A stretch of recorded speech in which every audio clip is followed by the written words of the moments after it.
I've been representing a lot of people lately who lost their property at tax sale.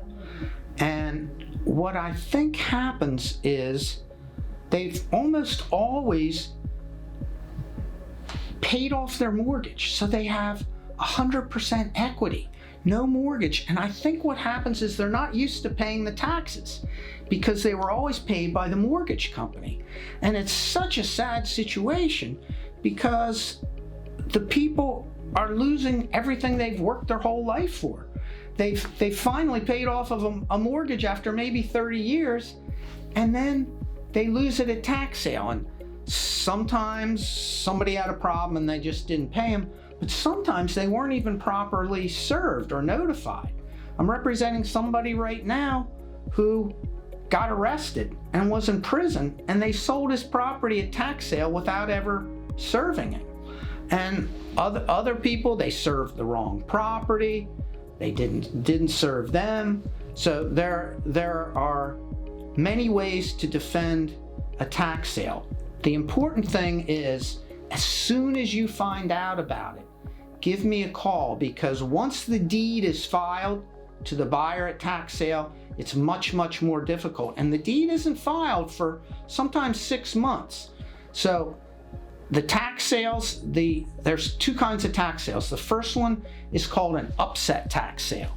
So anyone who buys at that tax sale, that's in September of every year, but then sometimes there are continued upset tax sales. But the first one is September of every year. And your taxes have to be 2 years delinquent to go into that tax sale. And if someone buys a property at the upset tax sale, they buy it under and subject to existing liens. And that's why the properties where the people just paid off their mortgage are so attractive. They don't want to buy your property at tax sale if you have little or no equity, because they have to then pay off the mortgage. But your property, if you just paid off your mortgage, that's what they're looking for. So what you can always do, even if you have no defense, if you come to me quickly, we can settle. Because what these buyers don't really want is a bunch of litigation. They'll make some money, but they're gonna want some money. But if you have a defense, sometimes they'll just say, oh, you weren't served? Fine. We'll take our money back. You always have to pay the tax that it was sold for, but the Tax Claim Bureau will then give those people their money back. And you just have to pay the tax, and then you're back to where you were. But the important thing is, come to me as soon as possible, and I can almost always settle the cases. Sometimes they'll often take a mortgage back if you can't pay them.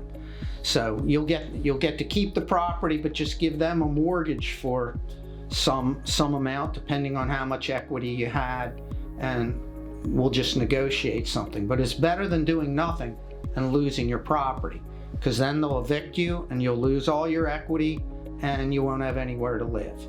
So if you lose your property tax sale, come to me ASAP. And if you get a notice that your property's going up for tax sale, give me a call then. Just don't let it happen. There are things that can be done. You can file bankruptcy. You can borrow some money. For example, in my scenario, if you had 100% equity, you should be able to go out and get a home equity loan and bring the taxes current. So there are many things to do, but you need to get representation ASAP, so give me a call.